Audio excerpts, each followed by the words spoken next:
which are actually smart grids or microgrids, computational mechanics, biofuels, biotechnology, energy audits, and renewable energy. So these are some of the areas that we focus on in the research center. And we basically work towards research and development, creating awareness and trainings, and utilizing industrial and government collaboration and consultancy towards the industry. So this is our mainstay in the Energy Research Center. This is a project that we have just completed in this year. That was a PSF NSFC project based on implementation and testing of microgrids in rural communities in Pakistan for maximum penetration of renewable energy. And I was a principal investigator, and in this particular project, we have implemented the project and established a microgrid lab in the campus. I would like to show you a brief video about it later on if we have the time. Can you please tell me how much time I have? You have another about 30 minutes. 30 minutes. Okay, thank you.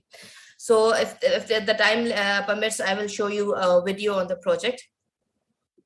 So before we go on to the discussion of microgrids, let's have a look at the current situation, what we are facing in Pakistan. So if we have a few statistics, this is the Pakistan's energy mix right now from, sorry, there's a typo, 2021 to 2020 to 22. So you can see that most of the generation is based on thermal, and the renewable is very meager, and still we are talking about 3 to 4% of contribution of renewable in the total energy mix. So most is on thermal, and we are talking about fossil fuels. Hydel is there, and then there's nuclear, and then there's new renewable. So the most you can say contribution is towards the thermal side.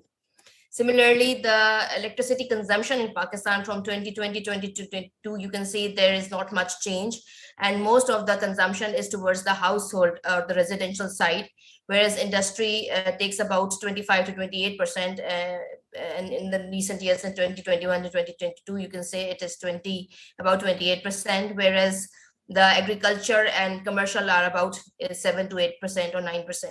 So the main consumption is towards the residential side.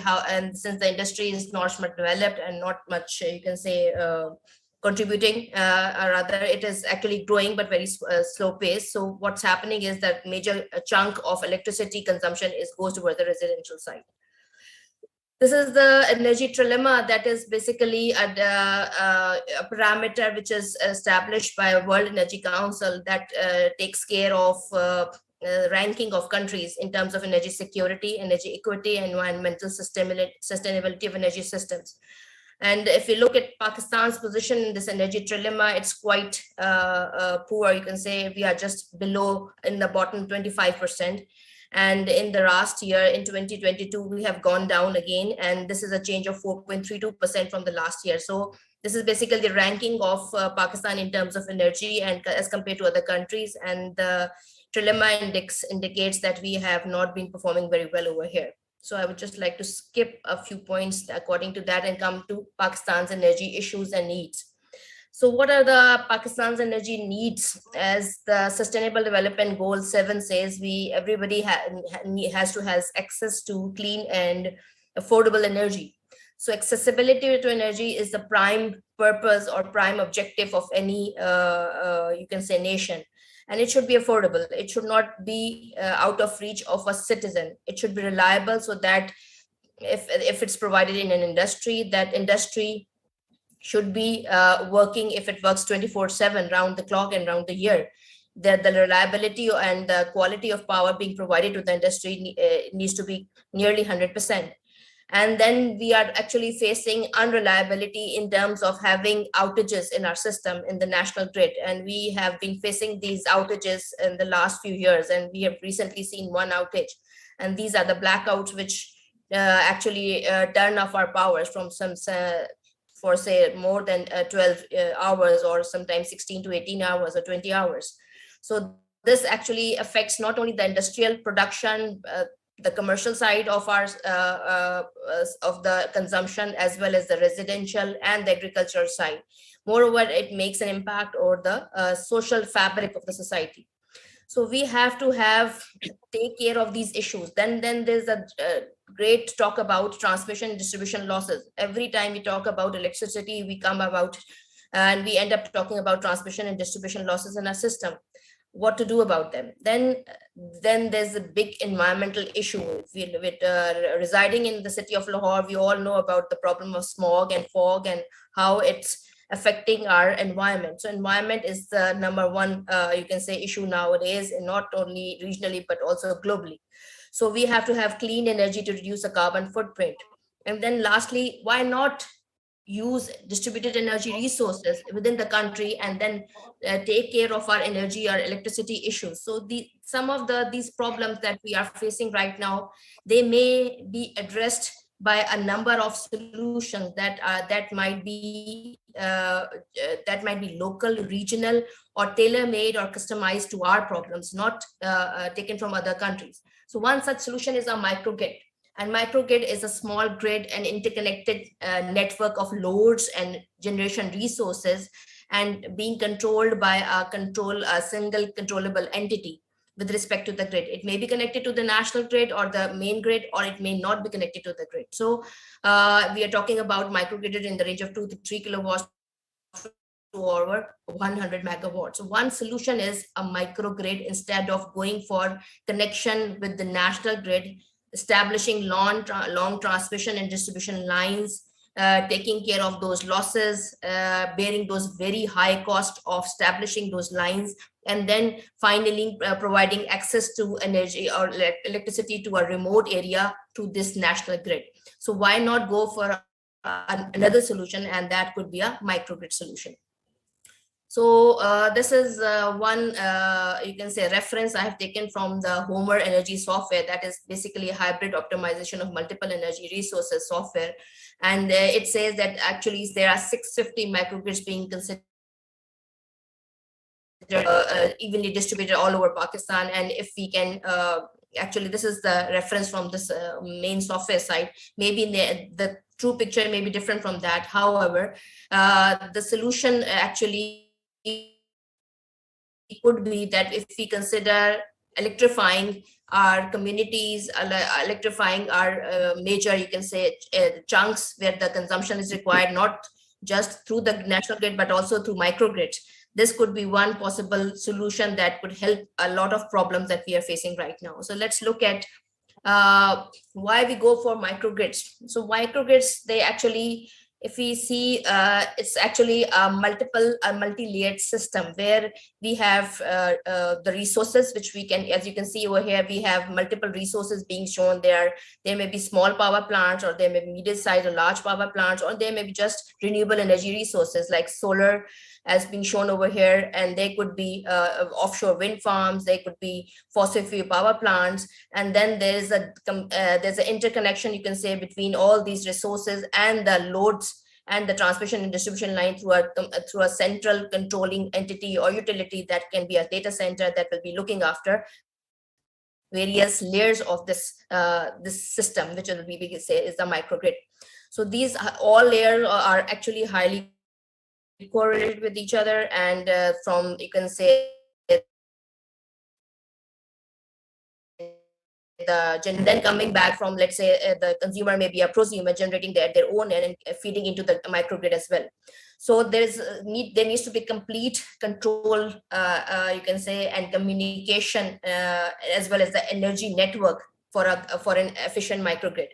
And the basic layer is an automatic metering infrastructure, without which we will not be able to integrate all these layers together. So a strong communication network, metering devices which are smart and able to communicate effectively and at short intervals, and let us know about the true picture of the system in actual, or a digital twin, could be at the heart of this microgrid system. So it's actually a small scale power grid that can operate independently, as I've just told you, in conjunction with the main power grid. Actually, it consists of distributed energy resources and storage devices, such as the storage. The resources could be solar panels, wind turbines, or small power plants. In addition to renewable, we could have conventional power plants as well, and storage devices. So they actually work in two modes, either in the islanded mode, where they're not connected to the national grid, and then there is the connected mode where they're grid connected, and we actually depend upon the national grid for backup of power, since the distributed energy resources may not be able to meet the demand of the community of the microgrid at certain time or the peak hours. So the key components, they include generation source energy storage systems, control system, and the distribution system, as you've just seen in the picture before. And the control system is actually the most important one, which actually takes care of the flow of power, which is bidirectional flow of power, and ensures that the grid operates, the microgrid operates efficiently, constraints of the defined by the utility and the standard ones.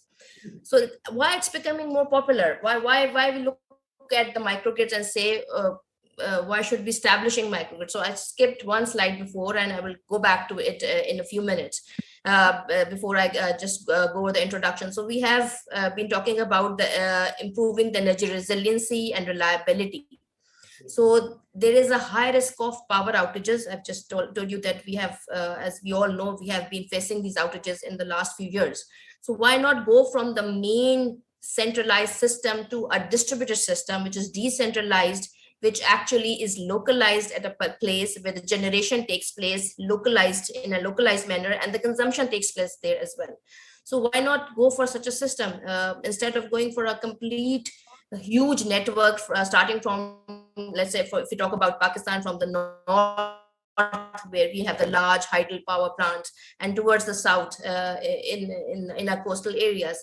Instead, why not build decentralized microgrids, generate the electricity at that point and distribute it at the same place? So that will be more reliable, more resilient, and more cost effective.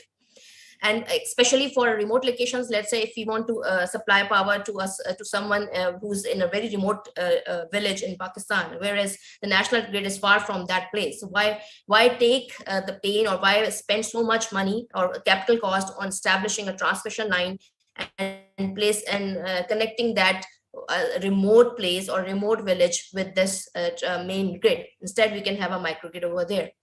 Again, utilization of renewable energy resources is quite essential there, and we can reduce the carbon emissions by utilizing this microgrids.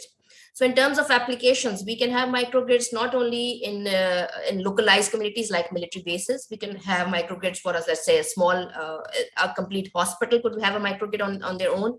We could have the higher education institutions like universities having their own microgrids, and remote communities, so they can be used in industrial setups as well. So there are many applications where we can establish these microgrids.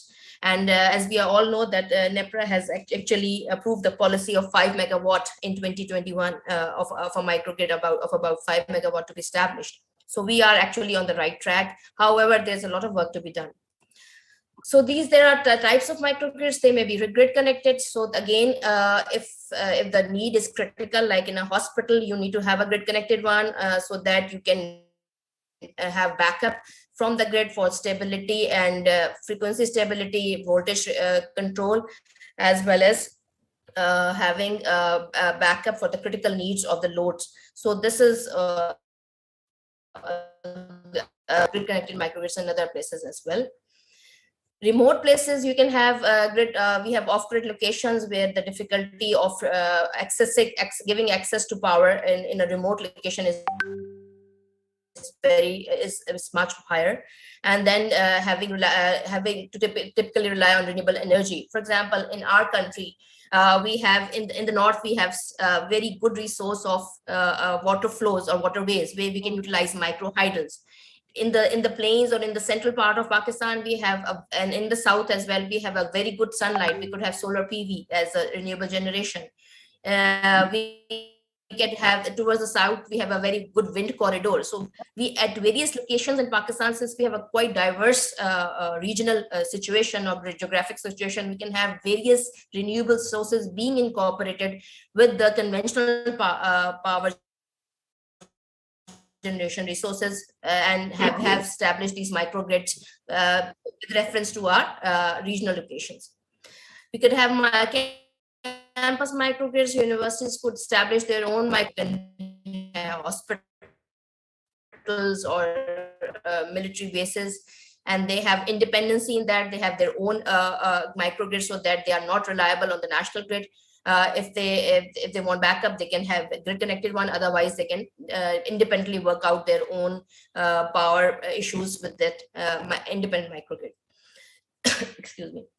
So hybrid microgrids again having a combination of traditional fossil fuels as well as flexible sources of energy, and maintaining a high level of reliability and resiliency. So again, community microgrids, again, according to a community, we may be able to serve a community. If you go towards the north side, you can see there are a lot of issues with the national grid connections, and they sometimes have small generators or hydel, you can say generators installed for themselves. They can have a microgrid established there as well. So the emerging technologies for microgrids there as well. As I've just talked about, we have distributed energy resources. The emerging technologies for microgrids there as well. As I've just talked about, we have distributed energy resources. We have the emerging technologies for microgrids. The control technologies which actually as I've just talked about, and we have distributed energy we have the emerging technologies for microgrids. The control technologies which actually as I've just talked about, and we have distributed we have the emerging technologies for microgrids. The control technologies which actually as I've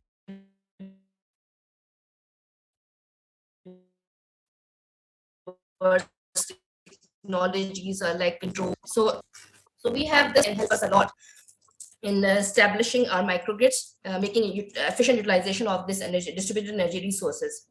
Then we have the technologies which are actually making ways in every field of life nowadays, like machine learning, like artificial intelligence, like big data analytics, like Internet of Things. Why talk about these technologies when we have microgrids? Because these technologies help us establish efficient and resilient and reliable microgrids. With Internet of Things, we can have health monitoring, a wide area if it is being so you can say it's within the access of the microgrid. We can have that in Internet of Things available, so that we can monitor, we can have smart meterings. And when we gather the data from this Internet of Things, we need big data analytics, so that we know actually what kind of what can be the forecasting of the supply and demand can be arranged or met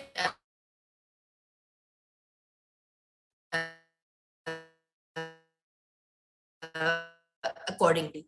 Then machine learning and artificial intelligence techniques can be employed, so that we can have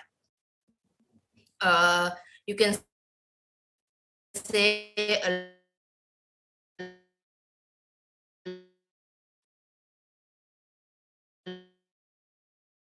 load forecasting, and we can have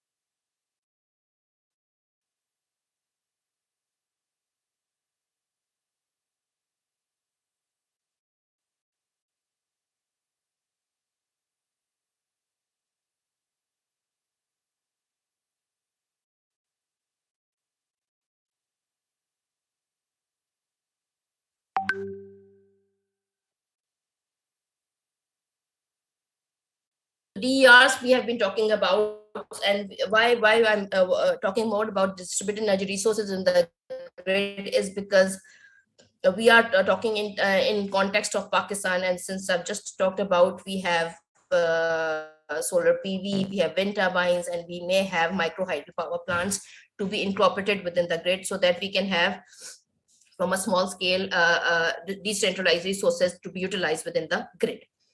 So there were key advantages, again, the resiliency and the reliability of the grid, and the local generation resources can be utilized. The cost could be lower. The big power outages like blackouts and brownouts can be avoided, and we can have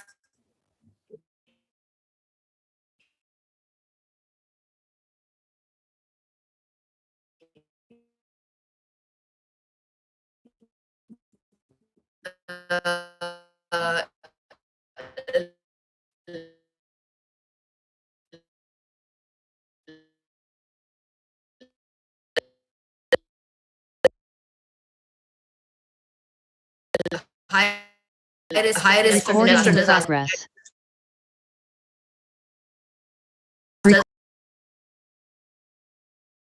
Recording in progress. And then this high risk of this important of certain disasters, or then within a microgrid, actually the particular location in which a microgrid exists not be subject to the national disasters. So locality can be this way. So again, we can do carbon footprint, and moreover, the capacity nutrition can be effectively implemented in this manner. Thank you. So we have actually we have having the third part, and being to the northern area. Recording in progress. And a grid combination with an optimal sizing scheme to reduce the solar system sizing and grid operation